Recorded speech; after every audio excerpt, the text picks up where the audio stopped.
오늘은 고린도전서 강의 17번째 시간입니다. 고린도전서 7장 지난 시간에 9절까지 했죠.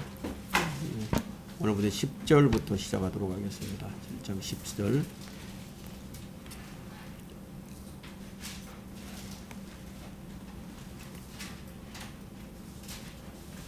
지난 시간에 우리가 결혼과 이혼 그리고 재혼에 대한 이 성경적 가르침이 뭔지 그것에 대해서 우리가 공부를 하다가 9절까지 했었는데 오늘은 계속 이어서 이제 그리스도인의 결혼 또 이혼 또 재혼에 대해서 공부를 하도록 하겠습니다. 10절 한번 보세요. 내가 혼인한 사람들에게 명하노니 명하는 이는 내가 아니라 주시니라. 아내는 자기 남편에게서 떠나지 말라.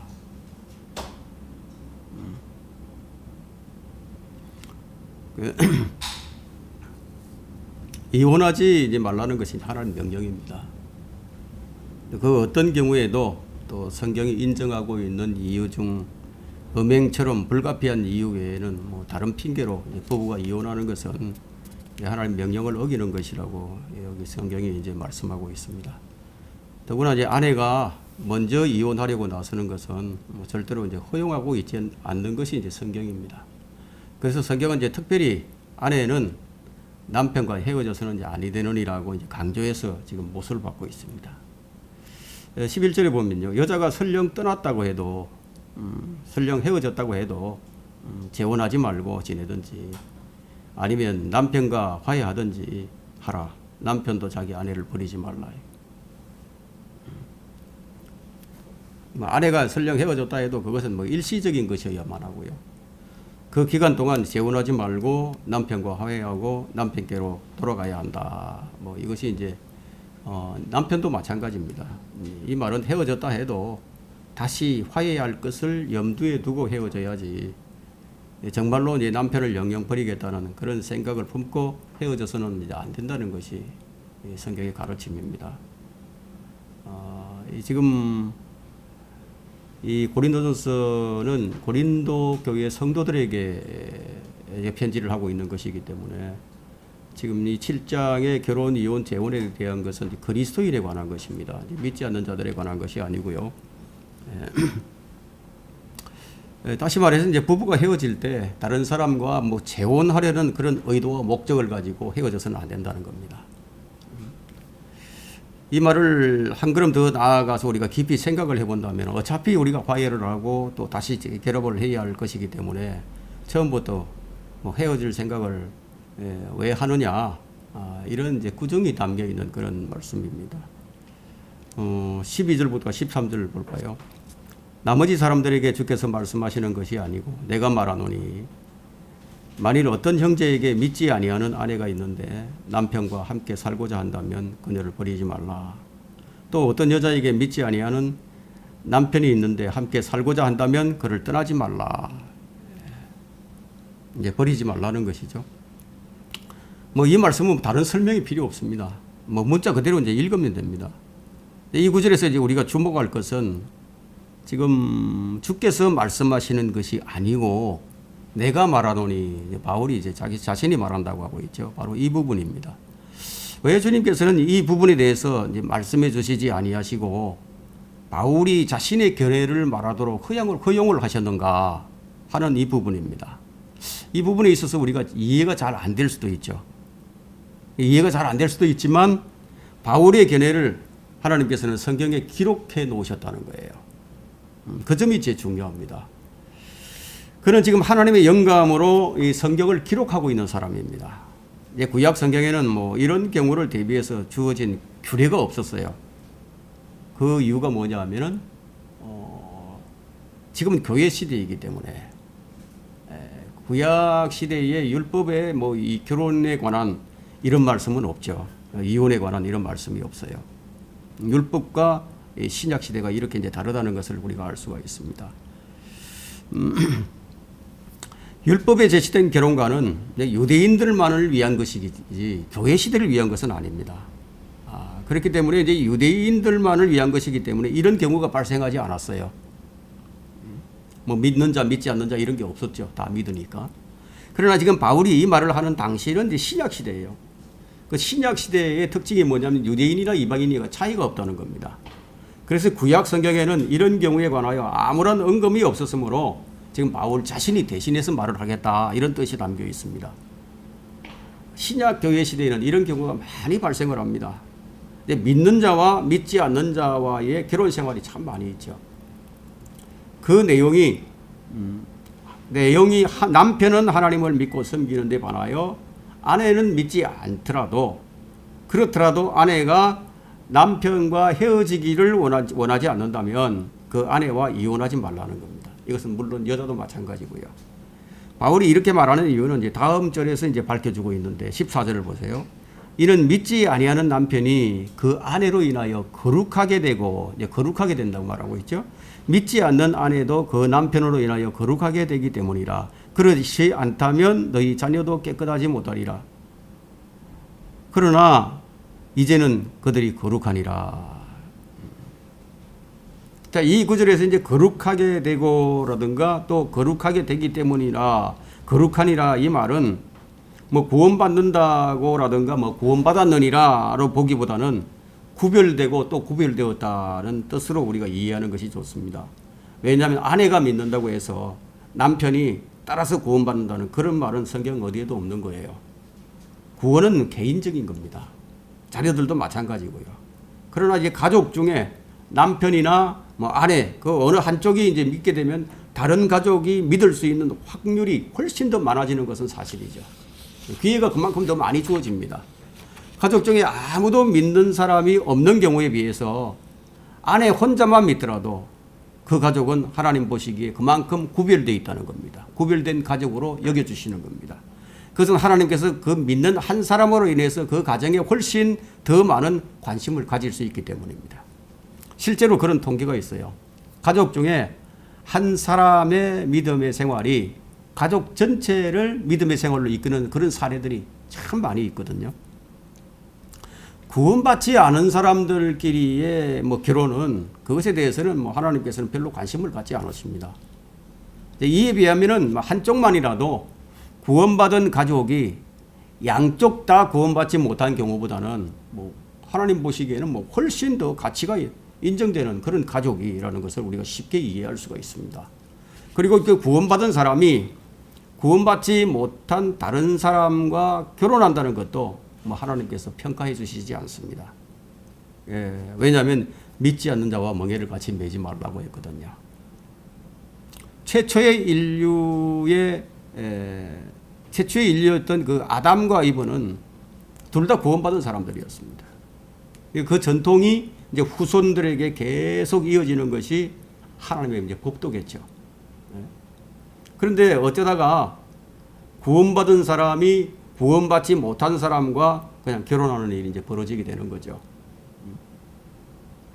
부부 중에 한 사람이 구원받은 사람이라고 해서 다른 한쪽도 그리스도께로 인도되어서 구원받게 된다고 확실히 우리는 장담할 수는 없지만 그럴 기회가 그만큼 더 많아진다는 것은 사실입니다.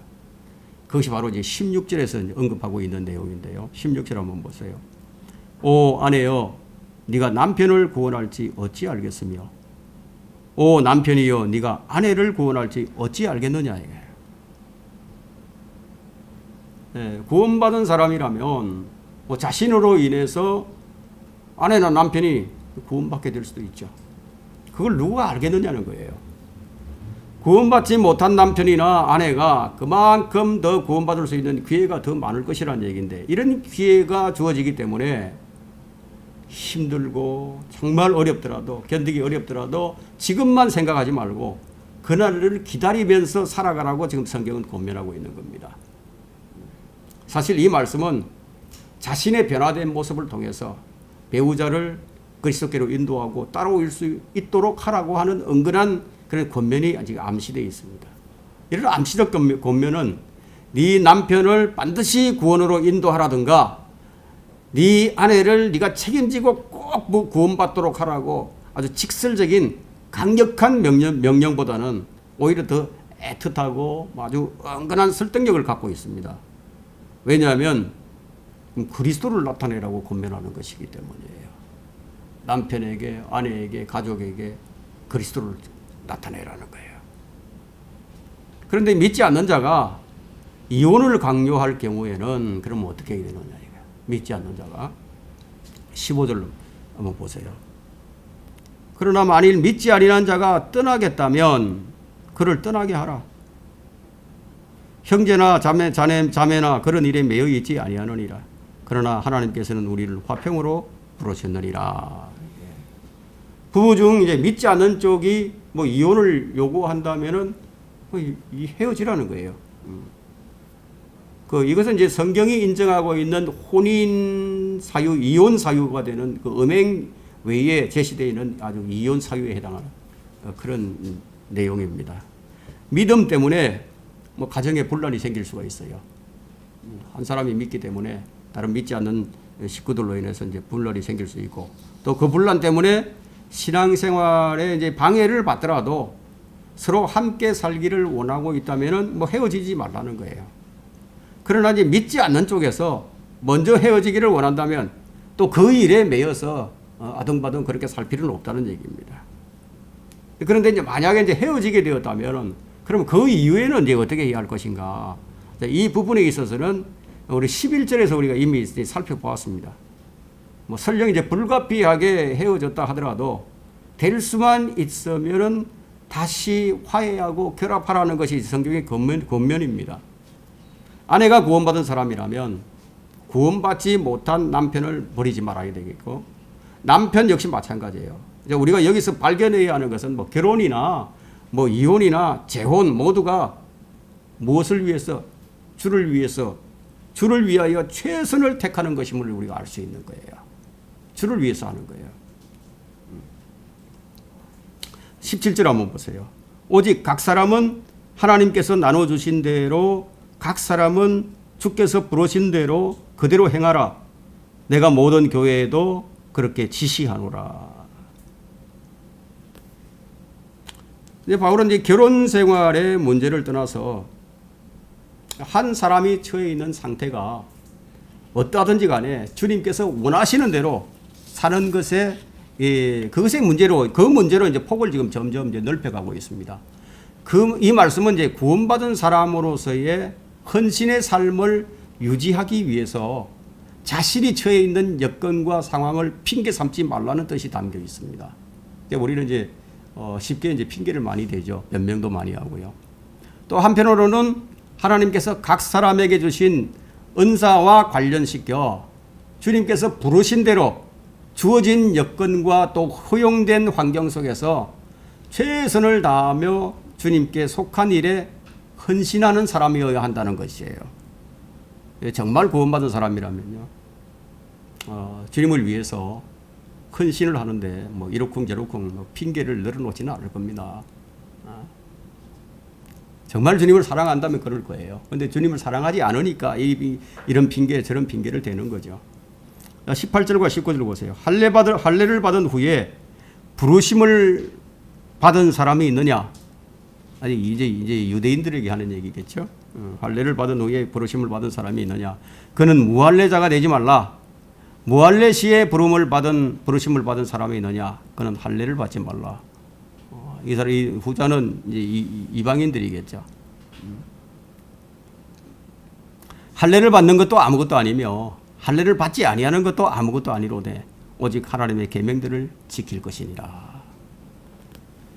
고린도 교회의 회중들 가운데는 할례를 받고 나서 할례를 받은 구원받은 유대인들도 있었지만 대부분은 할례를 받을 필요가 없는 그건 이방인으로서 구원받은 사람들이 더 많이 있었습니다. 그러나 이 할례를 받은 유대인들이 구원을 받았다고 해서 이 무할례에 구원받은 이방인들보다 결코 우월한 것이 아니라는 거예요. 할례를 받고 안 받고는 전혀 문제가 되지 않는데 그것은 구원과는 아무런 상관이 없다는 겁니다. 중요한 것이 뭐예요? 중요한 것은 그리스도인들이 하나님의 계명에 따라서 순종하며 신실한 성도로 사느냐, 그게 아니나 그거에 달려 있는 거예요. 신약에는 그 어디에도 구원과 관련해서 할례를 명한 말씀들을 우리가 찾아볼 수가 없습니다. 구원받은 사람이 할례를 받아야 한다는 그런 말씀도 없습니다. 이처럼 할례가 하나님의 명령이 아닌 한 그것에 뭐 신경 쓸 필요가 없다는 거예요. 지금 이 시대에는 뭐 할례 뭐 할례 이런 걸 따지는 사람은 이제 전혀 없죠. 아무도 없죠. 그 당시에는 이제 그런 일들이 많이 이제 발생을 했었습니다. 왜냐하면 이제 유대인에서 교회가 유대인 중심에서 이방인 중심으로 이렇게 넘어가는 그런 과도기적인 그런 상황이었기 때문에 이제 이런 이제 문제들이 참 많이 발생을 했었습니다. 20절부터 이제 23절 한번 보세요. 각 사람은 부르심을 받은 그 부르심 안에 거하라. 네가 종일 때에 부르심을 받았느냐? 뭐 그 당시에 이제 노예 제도가 있었다는 것을 알 수가 있죠. 네가 종일 때 부르심을 받았느냐? 그로 인하여 염려하지 말라. 그러나 네가 자유스럽게 될 수 있거든 차라리 그것을 사용하라. 이는 종도 주 안에서 부르심을 받으면 주께 속한 자유인이요 마찬가지로 자유인도 부르심을 받으면 그리스도의 종이기 때문이라. 너희는 값을 치르고 산 것이니 사람들의 종이 되지 말라.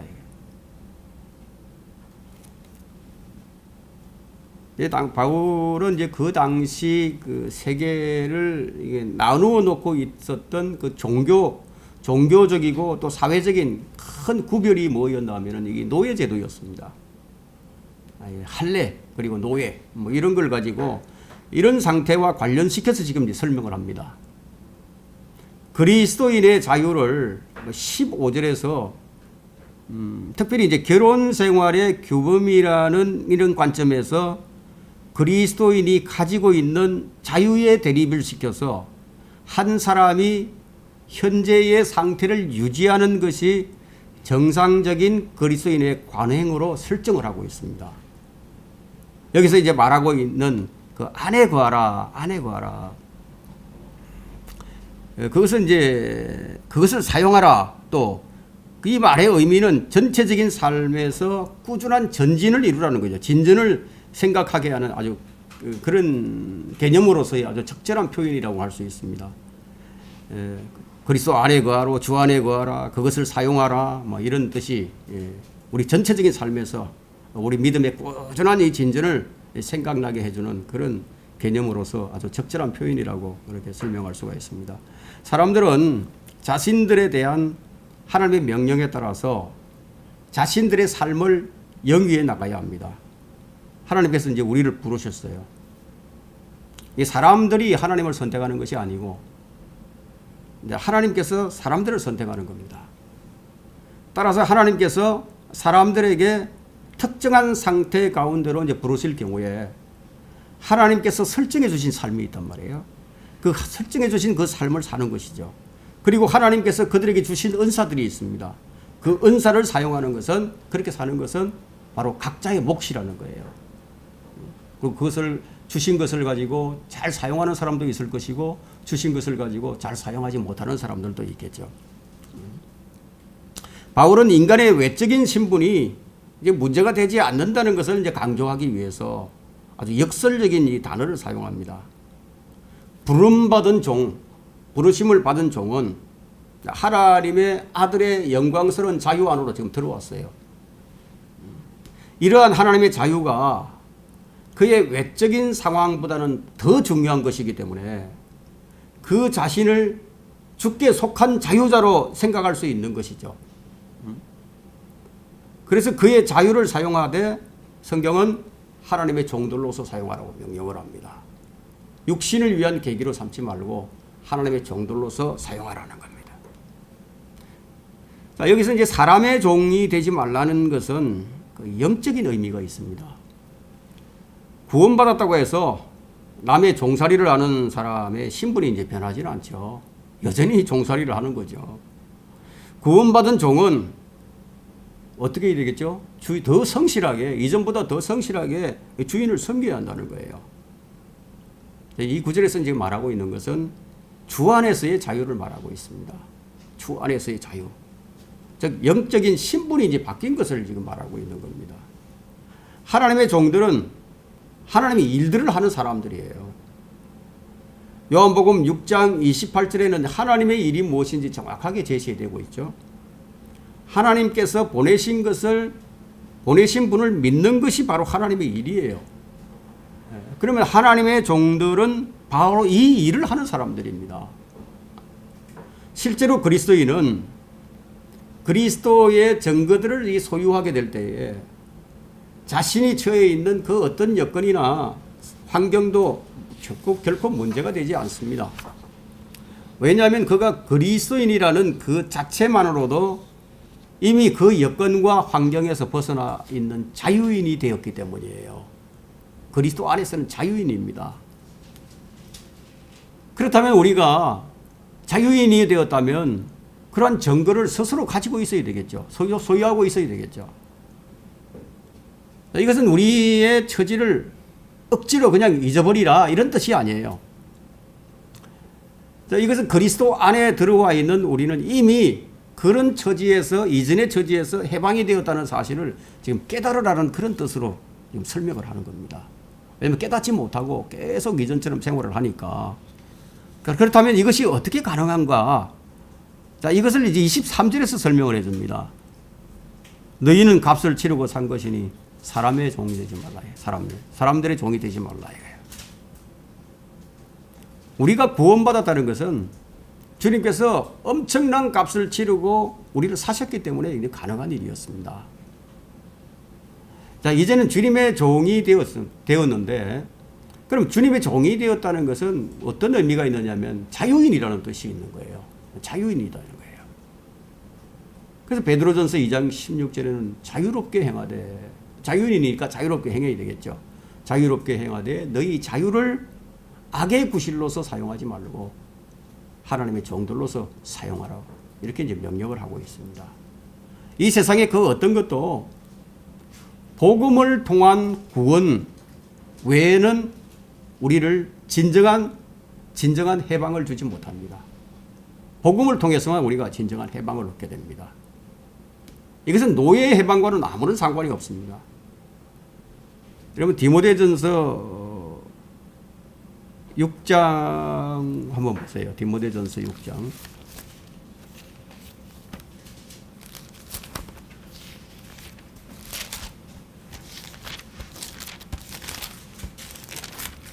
디모데전서 6장 1절로부터 4절까지 좀 보도록 하겠습니다. 멍에 아래 있는 모든 종은 노예를 말하고 있거든요. 멍에 아래 있는 모든 종은 자기 주인들의 모든 공경을 받을 자로 여기라. 이는 하나님의 이름과 그분의 교리가 모독을 받지 않게 하려는 것이라. 구원받은 종은 각별히 주의를 해야 합니다. 믿는 주인을 섬기는 자들도 그들이 형제라고 해서 경히 여기지 말고 오히려 더욱 잘 섬겨야 하리니 이는 그들이 신실하고 사랑받는 자들이며 선한 일에 동참하는 자들이기 때문이라. 이러한 것들을 가르치고 권면하라. 4절까지 보겠습니다. 만일 누군가가 다르게 가르치며 건전한 말씀 곧 우리 주 예수 그리스도의 말씀과 경건에 따른 교리에 일치하지 아니하면 그는 교만해서 아무것도 아는 것이 없고 다만 질문과 언쟁만을 좋아하는 자니 거기서 다툼과 시기와 다툼과 악담과 사악한 의심이 생겨나며 남의 밑에 있는 사람들은요, 자기가 모시고 있는 주인을 공경받을 자로 여기라고 지금 권면을 합니다. 이런 경우가 많이 있죠. 이 그리스도인들이 한 교회에 있으면서 또는 뭐 다른 교회 다니는 사람들이 사장 밑에 가서 직원으로 일하는 그런 경우가 참 많이 있습니다. 이럴 때는 바로 이제 2절의 말씀을 따라서 그렇게 하라는 거예요. 주인이 그리스도를 섬기는 형제라고 해서 그 주인을 좀 가볍게 여기지 말라는 겁니다. 믿음의 측면에서 볼 때, 믿음의 성숙도 면에서 볼 때, 이 주인보다 일하는 사람이 믿음의 성숙도가 더 높은 경우가 있거든요. 그럴 경우에 자기가 모시고 있는 사장이 성경적 지식이 좀 부족하다 하더라도 무시하지 말라는 거예요. 오히려 더 잘 섬기라는 겁니다. 사실은 이제 모든 사람은 평등하죠. 민주교육은 뭐냐 하면 모든 사람은 평등하다 이렇게 가르치면서 노예는 마땅히 해방이 되어야 한다고. 이것이 바로 이제 민주교육이죠. 근데 이 민주교육이라는 것이 성경적으로 이제 옳지 않음을 우리가 알 수가 있습니다. 신약 성경은 구원받은 종은 뭐 여전히 뭐 그 자리를 지키고 있어야 한다고 지금 가르칩니다. 주인이 구원받은 사람이라면은 더욱 신실하게 섬기라고 지금 가르치고 있습니다. 구원받은 노예는 이제 그리스도의 종이 되었기 때문에 그리스도 안에서만 완전한 자유를 누리며 살 수 있습니다. 요한복음 8장 34절과 35절에는 진실로 진실로 내가 너희에게 말하노니 죄를 짓는 자는 누구나 죄의 종이니라. 종은 집에서 영원히 거하지 못하나 아들은 영원히 거하느니라. 이 세상 사람은 누구나 다 죄의 종이죠. 다 죄의 종입니다. 그러나 구원받은 사람은 죄에서 해방이 되어 자유인이 되었어요. 이것이 성경이 말하고 있는 진정한 노예 해방입니다. 이 민주 방식과 완전히 다르죠. 성경적인 방식이. 자, 24절 한번 보세요. 형제들아, 각자 부르심을 받은 그 부르심 안에서 하나님과 함께 거하라. 각자가 자신이 처해 있는 환경 가운데서 구원을 받았다. 그렇다면은 자신이 어떤 환경에 처해 있든 그 환경에 치우치지 말고 주 안에서 하나님을 섬기며 하나님과 함께 살라고 명령을 합니다. 이 말은 그리스도 안에 계속 거하라는 거예요. 구원받은 사람이 자신이 처해 있는 환경과 그 여건에 불만을 품고서 뭐 거기서 벗어나 보려고 막 안간힘을 쓰는 것은요. 그것은 자신을 부르신 이 목적의 그 참 가치를 이제 깨닫지 못한 데서 나오는 생각입니다. 하나님과의 참다운 교제의 즐거움을 발견하지 못한 결과라고도 할 수 있습니다. 만약 구원받은 성도가 정말 있어서는 안 될 그런 자리에 있다면요, 하나님께서 그를 그 자리에서 빼내시겠죠. 그를 쓰시기 위해서 어떤 환경도 변화시켜 주시겠죠. 그래서 구원받은 성도들은 바로 하나님께 쓰임받고 하나님의 도구로 사용되기 위해서 그것을 위해서 기도하는 거예요. 그렇게 할 때 하나님께서 자리를 바꿔주신다. 이게 신분도 바꿔주고 위치도 바꿔주신다는 거예요. 하나님께 인도를 받는 것이 우선입니다. 이때 우리는 신실하신 하나님을 의심하지 말아야 합니다. 하나님께서 설마 이렇게 해주실까 이런 생각을 가지게 되면은 하나님 인도함을 받지를 못합니다. 정말 하나님께서 나를 인도해 주신다. 하나님께서 내 기도를 들어주신다. 이런 확신을 가지고 하지 못한다면은 하나님께서 안 들어주시죠. 25절부터는 이제 처녀들에 관해서 이제 나오는데요. 25절 26절 봅니다. 처녀들에 관해서는 내가 주의 명령을 받지 아니하였으나 주의 자비를 받은 신실한 자로서 내가 판단하노라. 그러므로 내가 생각하기로는 이것이 현재의 고난을 위해서는 좋으니 내가 말하되 사람이 그대로 지내는 것이 좋으니라. 그럼 뭐 처녀들은 결혼하지 않고 사는 것도 좋다는 얘기인데, 자, 이 구절에서도 이제 바울은 뭐 성경에 기록되지 않은 내용을 지금 자신의 의견으로 지금 말을 하고 있습니다. 이것이 설사 뭐 자신의 개인적인 의견이지만 이렇게 말하는 것은 다름이 아닌 주의 자비를 받은 신실한 자임을 분명히 밝힘으로써 자신이 말하고 있는 그 말에 영적 권위가 있음을 지금 설명하고 있는 겁니다. 고린도전서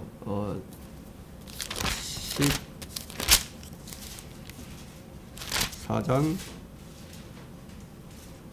37절을 보게 되면요, 바울은 지금 뭐라고 얘기하고 있냐면요, 만일 누구든지 자기를 선지자나 영적인 사람으로 생각한다면, 이 말은 정말 성숙한 그리스도인이라면은 내가 너희에게 쓴 글들이 주의 명령들임을 인식해야 할 것이라고 말하고 있죠.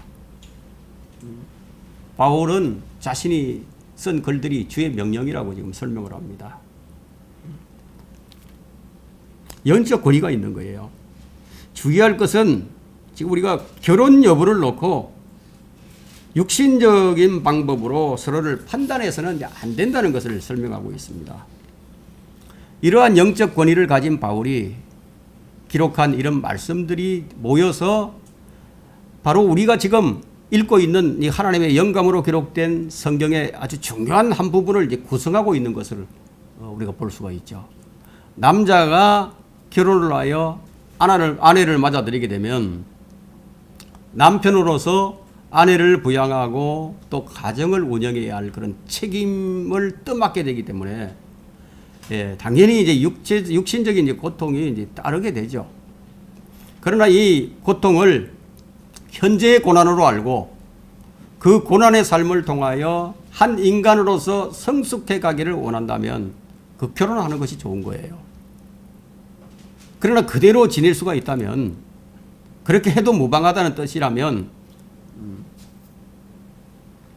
모두가 주님을 위해서 일하고 주님을 기쁘시게 하는데 더 도움이 된다면 뭐 결혼을 하든 안 하든 이거는 아무런 상관이 없다는 거예요.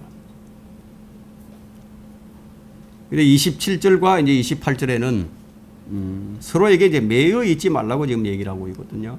네가 아내에게 매여 있느냐? 그렇다면 노이기를 구하지 말라. 또 네가 아내로부터 놓여 있느냐? 그렇다면 아내를 구하지 말라. 억지로 뭐 그렇게 결혼을 해야 되겠다, 결혼을 하지 말아야 되겠다, 뭐 이런 생각을 구태여 그렇게 할 필요는 없다는 얘기죠. 그러나 설령 네가 장가가도 죄짓는 것이 아니며 설령 처녀가 시집가도 죄짓는 것이 아니니라. 그러나 그럴 경우에는 육신의 고통이 있게 되리니 나는 너희를 아끼노라. 바울의 견해로 볼 때 이제 결혼 생활이라는 것이 사실 결혼하지 않는 것보다 더 힘들다 하는 뭐 이런 뜻으로 우리가 이해할 수가 있습니다. 왜 그렇게 되는 것인지에 대해서는 이제 뒤에 쭉 설명을 이제 하겠지만요. 결혼한 남편과 아내는 서로에게 이제 매이게 되죠. 종속이 됩니다. 남편과 아내의 관계로 서로 책임을 져야 하는 거예요. 뭐 어느 한쪽에만 책임이 있는 게 아니라 양쪽이 다 책임이 있습니다. 그러니 결혼한 남편은 아내로부터 벗어나기를 구하지 말라는 거예요. 결혼을 했으면은 이것은 주님과 우리 사이에 적용할 수가 있는데 우리는 주님과 지금 정혼한 사이입니다. 그렇다면은 우리 역시 주님께 매여 있는 거예요. 그러면 서로에게 책임이 있죠. 주님을 떠나지 말라는 거예요. 주님은 우리를 안 버리시는데 우리가 주님을 떠나면 안 된다는 거죠.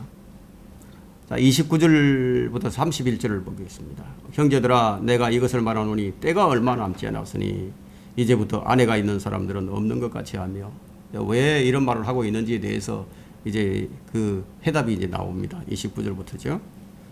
때가 얼마 남지 않았다는 거예요. 때가 얼마 남지 않았기 때문에 이제부터 아내가 있는 사람들은 없는 것 같이 하며 또 우는 사람들은 울지 않는 것 같이 하고 기뻐하는 사람들은 기뻐하지 않는 것 같이 하며 또 물건을 사는 사람들은 소유하지 않은 것 같이 하라. 그리고 이 세상을 이용하는 자들은 다 이용하지 못할 것처럼 하라. 이는 이 세상의 형체가 사라져갑니다. 때가 얼마 남지 않았다는 겁니다. 때가 얼마 남지 않았으니까 가정에 있는 사람이 뭐 제멋대로 가정을 돌보지 않아도 된다는 그런 말은 아닙니다. 이 말씀의 의미는 주님께서 다시 오실 날이 이제 가까이 왔으니까 집안일이나 아내를 보살피는 일에 매달려 있지만 말고 주님께서 맡겨주신 그 일들을 신실하게 수행함으로써 그 날을 기다리고 온전히 이제 준비하고 있으라는 그런 말씀입니다. 마지막 때를 사는 그리스도인이 밤낮으로 이제 집안일이나 하고 뭐 그것을 걱정하고 뭐 아내에게 이제 마음이 온통 빼앗기고 살 것인가, 아니면 신실한 그리스도인으로서 곧 오실 주님을 맞이할 준비를 하고 있을 것인가, 아마 곰곰이 좀 생각을 해보라는 그런 말씀입니다. 때가 얼마 남지 않았으니까 당신이 어떤 선택을 하느냐에 따라서 신실한 성도가 될 수도 있고 반대로 불성실한 사람도 될 수 있다는 거예요. 현명하게 처신하라는 그런 권고의 말씀입니다. 이 30절에는 또 우는 사람들은 울지 않는 것 같이 하고 이제 때가 얼마 남지 않았으니까 슬픈 일이든 기쁜 일이든 거기에 집착하지 말고 자기의 소유에 대해서 마음을 온통 빼앗기지 말고 절제하면서 온전한 삶을 살라고 지금 권면을 하고 있습니다. 세상에 이제 슬픈 일도 많고 또 기쁜 일도 많이 있습니다. 그러나 너무 지나치게 슬퍼하지도 말고 너무 지나치게 기뻐하지도 말고 절도를 지키라고 그렇게 권면을 합니다. 이제 새 집을 사고 큰 집으로 이사를 가면요, 너무 그렇다고 해서 너무 기뻐할 필요도 없다는 겁니다. 어차피 그것들은 영원히 소유하지 못합니다. 지금 이 땅에서의 모든 것들은 잠시 우리가 빌려 쓰고 있을 뿐이에요. 이제 얼마 못 가서 그 모든 것들은 고스란히 이 땅에 남겨두고 우리는 홀로 그냥 이 세계를 떠나가야 한다는 거예요. 이 세상일은 이제 다 끝나가고 있습니다. 성도들에게는 이제 영원한 하늘나라의 삶이 시작되는 새로운 세계가 이제 준비가 되어 있습니다. 이 세상에서 귀중하다고 여겨지는 그 어떤 것도 이제는 그 모든 가치를 다 상실해 버렸습니다. 정신을 바짝 차리고 절도 있게 살라고 지금 명령을 하고 있습니다. 그래서 31절은 이렇게 말을 하고 있죠. 이 세상을 이용하는 자들은 다 이용하지 못할 것처럼 하라. 이는 이 세상의 형체가 사라져 갑니다. 우리들은 모두 다 지금 이 세상을 이용하면서 살고 있습니다. 이 세상을 이용하는 사람들을 만나고 또 접촉을 하고 또 함께 어울리고 또 사업도 같이 하고 함께 일도 하고 농사도 짓고 뭐 고기도 잡고 그렇게 하면서 지금 살아간다는 거예요. 그러나 행여 이 세상이 영원히 소유할 것이라고 생각하지 말라는 거예요. 우리는 이제 곧 이 세상을 떠나야 합니다. 이 세상은 어차피 멸망을 기다리고 있을 뿐이에요. 모든 것이 소멸되고 합니다. 진정한 그리스도인은 이 세상에 사는 동안 절도 있게 절제 있는 삶을 살아야 된다. 그게 너희 절제를 알려지게 하라. 다른 사람에게. 그렇게 명령하고 있죠. 자, 32절과 33절을 봅니다. 그러나 나는 너희가 염려 없게 되기를 바라노라. 장가가지 아니한 사람은 주께 속한 일들을 염려하여 어떻게 주를 기쁘게 할까 하여도 장가간 사람은 그만큼 장가 안 간 사람보다 장가 간 사람이 주님을 위해서 헌신하기가 좀 더 어렵다는 그런 설명인데 꼭 그렇지만은 않은 거예요. 또 바울의 설명은 그렇습니다. 장가 간 사람은 세상 일들을 염려하여 어떻게 하면 아내를 기쁘게 할까 함이라.